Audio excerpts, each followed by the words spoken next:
Hey friends, Jill here. Welcome back to Whispering Willow Farm. It is a very chilly January day here. It is 25 degrees outside. And since you guys showed so much interest in wanting a houseplant tour, and I wanted to stay cozy, I thought today would be the perfect day to do that. So I am going to take you around my living room, our entryway, my bedroom, the kitchen, and show you guys all of the houseplants that I have. Now, for the most part, I do know the names of all the varieties I'm going to be telling you today. There are a few exceptions to that. You know, maybe some succulents I've had for like 5 or 6 years. I do not know the specific variety of it, but I'm hoping that this will be helpful. And I had mentioned this the other day too, like I really kind of shift into houseplant gear.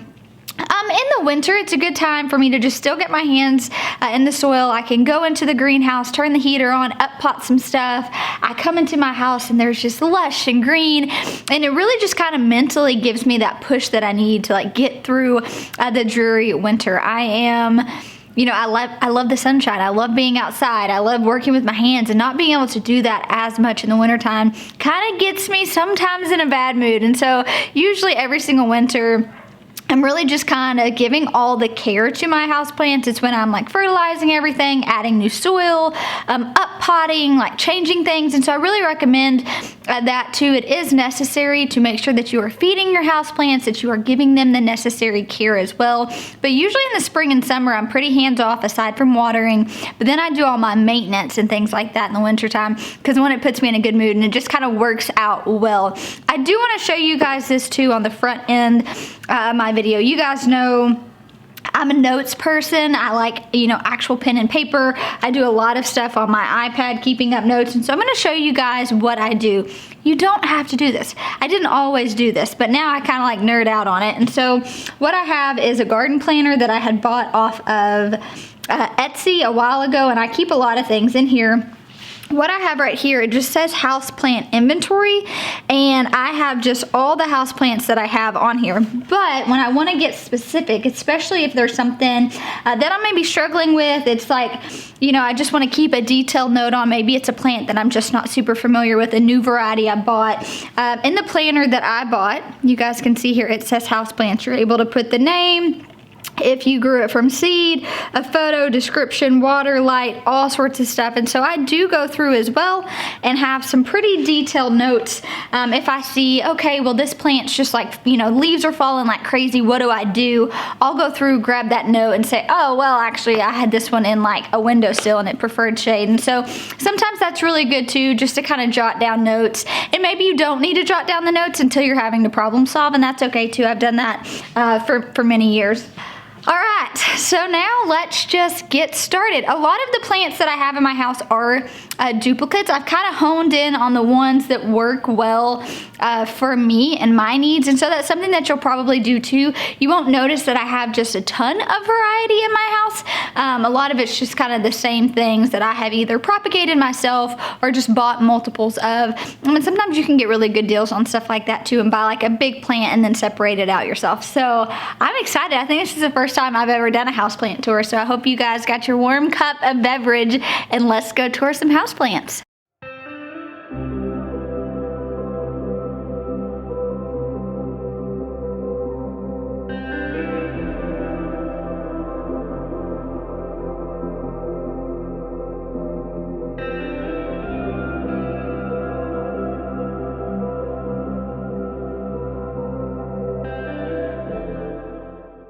Alright, so the first kind of group of plants I'm going to show you guys is in my kitchen. I have got my window right here over my sink that gets really good sunlight. So a lot of these plants I'm going to be showing you are things that do enjoy sun. This window actually brings in a ton of sun. It gets a lot of light, so I can even put things like cactus or succulents, and sometimes I'll rotate these out between things that are in my kitchen windowsill and my bathroom windowsill, because it also gets a lot of really good light. And so that is kind of important. You may have to bounce around and then figure out, you know, what lighting works best in your house. Right here we have got a spider plant, which a spider plant can actually handle low lights, but this one right here, because it's a bit lower down, I'm not like in the windowsill. I noticed that I don't really have a hard time with it. I do just have to water it a bit more often. And then up here we have what's called a rubber plant. I've got my little bitty cacti. This is another rubber plant that is just a variegated option. Look how really pretty that is. We have a variety of pothos right here hanging. And then I've got my big pothos up here. And I have had that pothos plant for years, and it's trailing all the way down. Then it goes up, over, and it's trailing all the way down here as well. And so I'll probably take this and just start to move it up. Pothos is one of those plants that if you're a beginner and you're just looking for a really easy one that propagates easily too, I highly recommend the pothos. I take clippings from that often. And I have these little, they're just like my kombucha jars, and I have these little McMurray hangers, and I'll clip them, and I'll just wait until they get rooted enough. And then I also have these little propagation tubes that you'll find kind of throughout my house, and I'll fill them up with water, and I'll stick some pothos or something that I'm wanting to propagate in those. And it works really, really well. And then when this has established good roots, then I'll just take those and make my own little plant from it. I took this down to show you guys because a lot of the pothos in my house have come from clippings I bought that pothos you just saw probably 4 or 5 years ago, and then I have one behind me right here that I'll show you, and every other pothos that's in my house has come from those 2 clippings. You can stick them in a mason jar, you can find these kombucha bottles. You just want to make sure that the roots get down, and look, all that right there, these are just roots. So this is plenty big enough. I mean, look at that, that's crazy. So we could certainly go ahead and root this and have a little plant. I actually kind of like those little propagation stations all throughout the house. And these will actually do fine in just water. You don't actually have to pot them into soil. I would recommend that eventually you do that because you're feeding the plants with more nutrients, but this has probably been in that little glass jar for the last 3 or 4 months, and you guys can see, I mean, there's no yellowing on the leaves. It's a really, really healthy plant. It'll just continue to put on those roots. But if that's something too that maybe you're limited and you don't have, you know, space for hanging plants, you could just like get a little jar and hang it up somewhere in a windowsill. Propagating these pothos might be a really good idea. Another thing that I just love about having houseplants is that there are a lot of really good air purifying houseplants. So they have a lot of super beneficial components that they're adding into your house and just the environment. And so one, aesthetically, I love living in a jungle, right? Like plants make me so happy. So I love having my space filled out with greenery. That is a lot of how I like decorate and express myself. But there also is a lot of beneficial properties for purifying the air, removing toxins. And so if you like really want to get into that side of it and buy specific houseplants that have, you know, those particular properties, I definitely would recommend doing that. Also, I am going to note, I'm a Southern girl from Arkansas, okay? So I am telling you these varieties how I know how to pronounce them. They are probably not the right way to pronounce them, so nobody judge too harshly, okay? And so this is one of those I'm probably gonna butcher, and there's a lot of different varieties. So this is called a tree philodendron is how I pronounce it. Now I have got several of these, but they're different varieties. So this is like a tree variety, and it's kind of got these interesting looking like leaves to them. They kind of feel waxy. This is like super, super easy. It multiplies very easily to where you could separate it out if you wanted to. But I have a lot of these, not this particular style, but a few different varieties that I really like just because they're really, really low maintenance. And I keep them in these pots and I can just kind of move them around easily. So that's one of those that I definitely recommend. And then over here is a new one actually that Nathan bought me for Christmas. It is a palm variety. And it actually can do really well in shade. So even though it is a palm, it doesn't have to be in like direct sunlight. I do have it by this window here because it just kind of fit this space nicely. And it's super, super pretty. Over here we have a Monstera plant. Monsteras can do really well in the sun, but they can also do really well in some shaded areas too. So this one I find really, really likes this window, and so I've kept it here, but I have some that are in like kind of darker corners. We have a little snake plant. and then another form of a snake plant over there. Over here we have got a Pothos variety, which is really pretty. You guys will see most of my hanging plants are these Pothos type varieties because they just hang really, really nicely, and they can do well in a lot of different lighting conditions as well. So I kind of have my little corner over here that I really like. Over here, I've actually merged a couple. I went to Huntsville with a friend, and we went to a pottery shop and bought these handmade little pots, which are really, really cute. And then we went and bought some plants and mixed them. So this right here is a wandering Jew.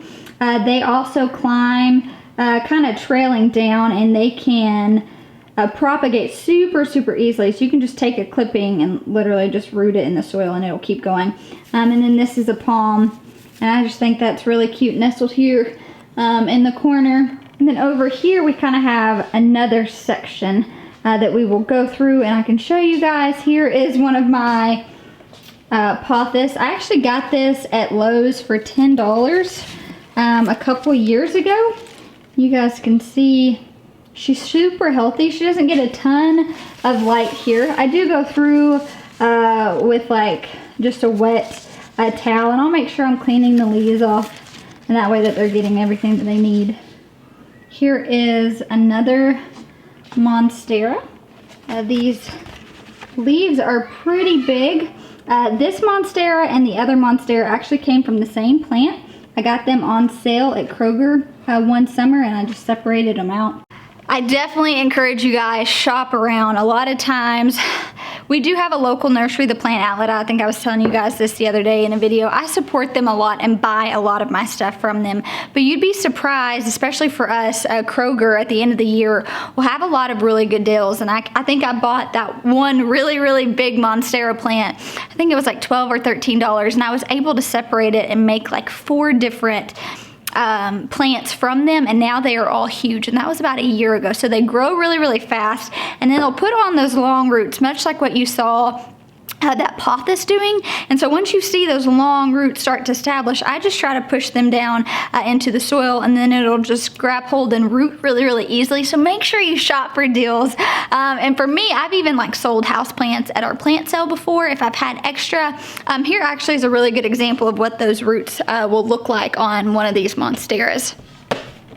So I have this one right here, and then this is what it looks like when it puts on these roots. So this one actually probably needs a bigger pot, but it puts these little roots out, and so I could actually even probably cut this off and just take that and make it into a new plant if I wanted to.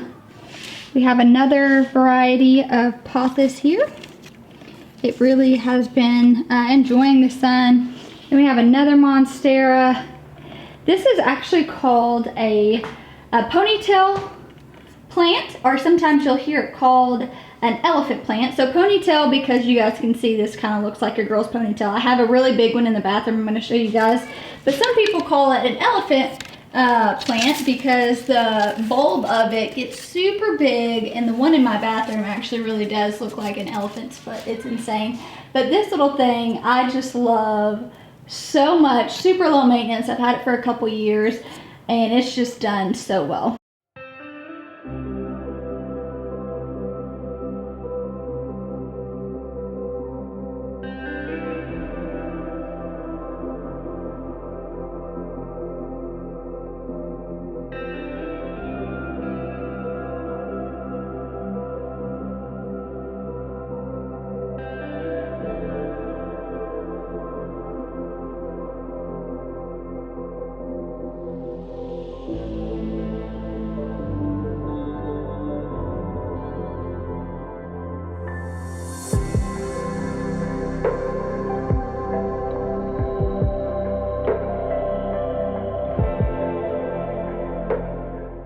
Now down here we have our bush variety of fiddle leaf fig.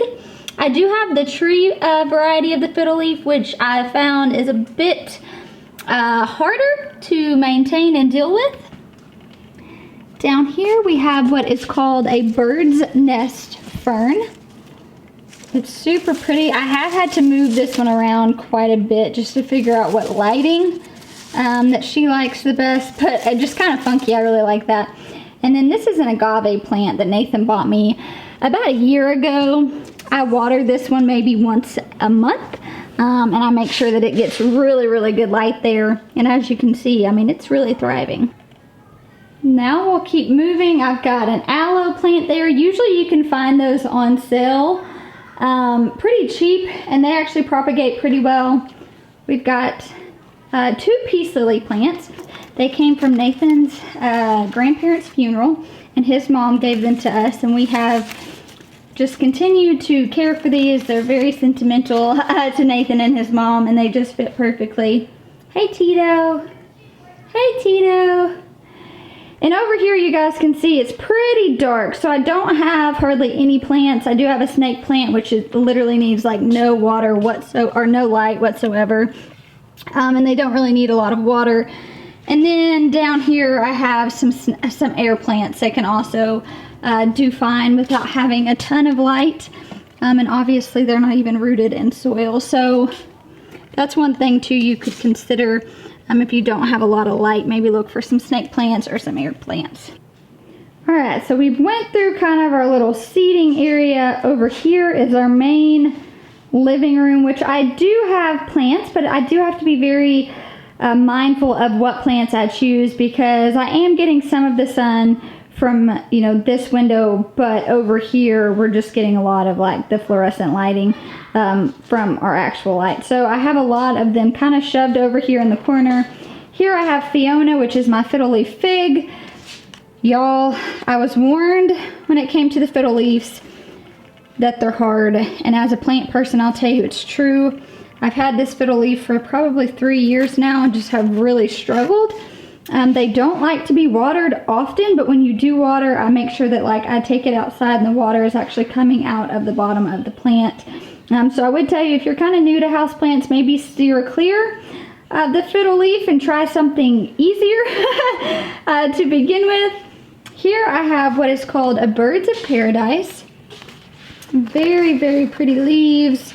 You guys can see it's actually putting on a new leaf right there. These are just super fun. I think they're really, really pretty.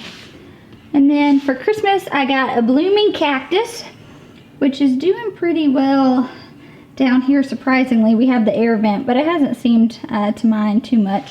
Another thing too I will note, some of these plants that you're going to see are plants that I have just brought in through the winter. They'll actually go back outside in the spring, but it's way too cold. And this happens to be one of them. This is a Hawaiian plant that I got from a friend. You guys can see it's not loving being inside. The leaves are starting to brown, but the goal is just to keep it alive through the winter. So I'm hopeful I can do that. And so some of these are just kind of temporarily placed inside until they'll go back outside. We have some more aloe.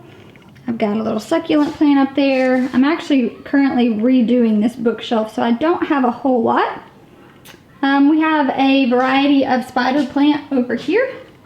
I've got like a variegated variety. I have a couple of these varieties, super low maintenance, hangs kind of perfectly. And that's also what I have in this corner, because they can do well, with not a lot of light. And so that little guy's just nestled in there as well. And then over here, I've got a plant stand.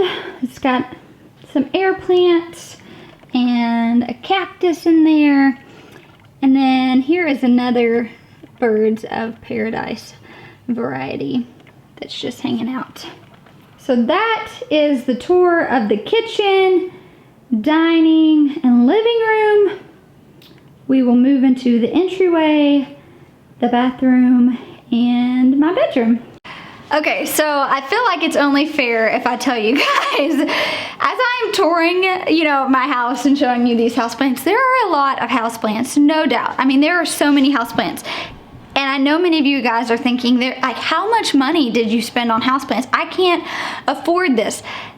Yes, I 100% hear you. Houseplants, one, depending on what they are, can be expensive. For me, I think the most expensive thing would be the pots, because it's not just like some pot you're gonna throw outside. For me, I want pretty decorative pots inside that are also gonna match my decor and aesthetically be what I like. And so I will tell you, gradually do it. I have been buying houseplants, goodness, for probably 6 or 7 years now. Like some of these plants I have in my house, I've had, you know, brought from house after house for 6 or 7 years. A lot of these larger established plants Nathan's mom has given us, and they're like 20 something years old.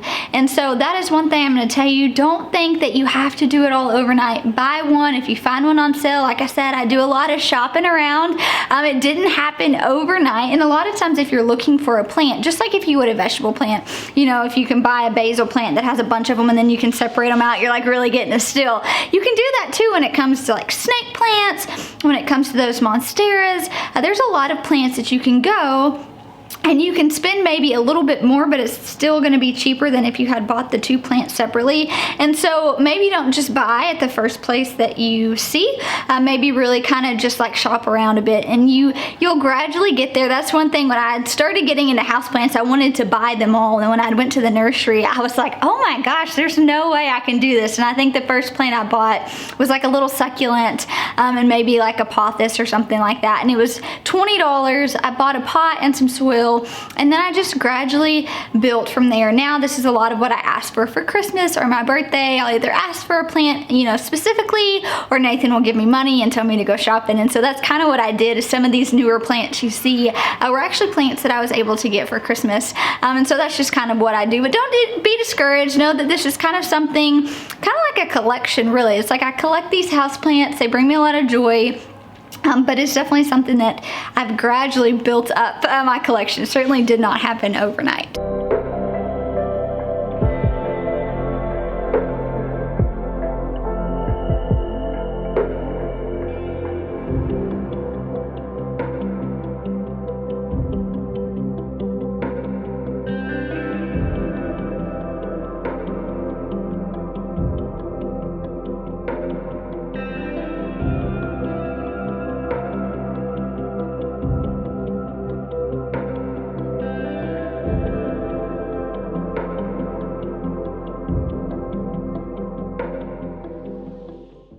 Alright, we got our little snake plant. That was a cutting that I took from another one.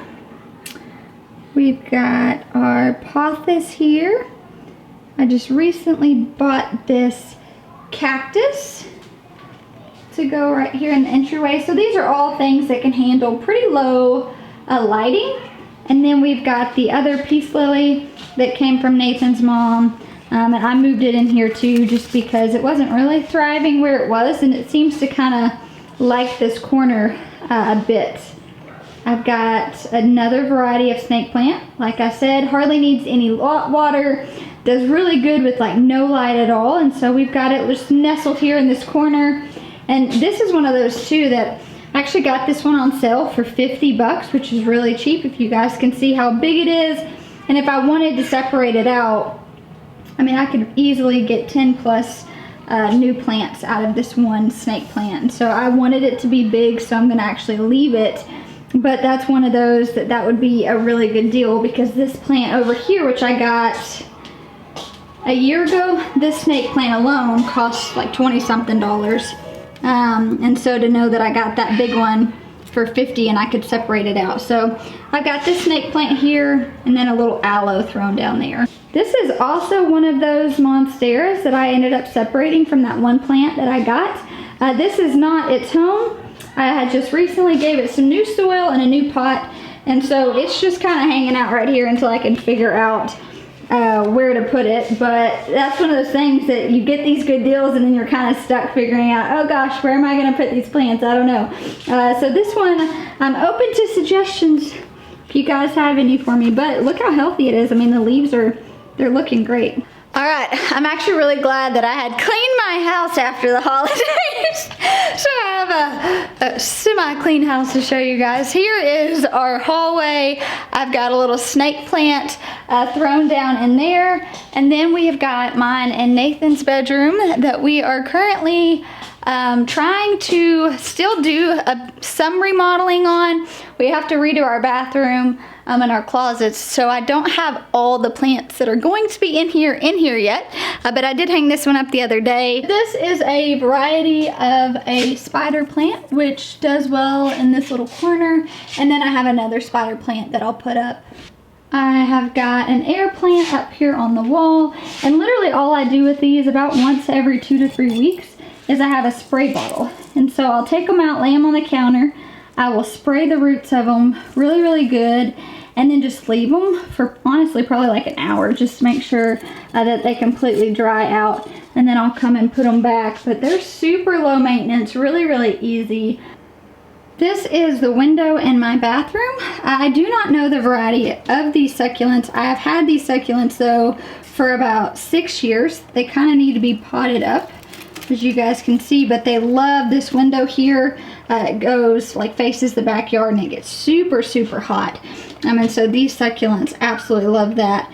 And then I have a lemon button fern that really just likes the heat and the humidity. And so once we get our shower done, I'm probably gonna hang this in the shower, and I'm hoping to maybe get another one and hang in the shower too. But so far it just is hung up here, and it does pretty well.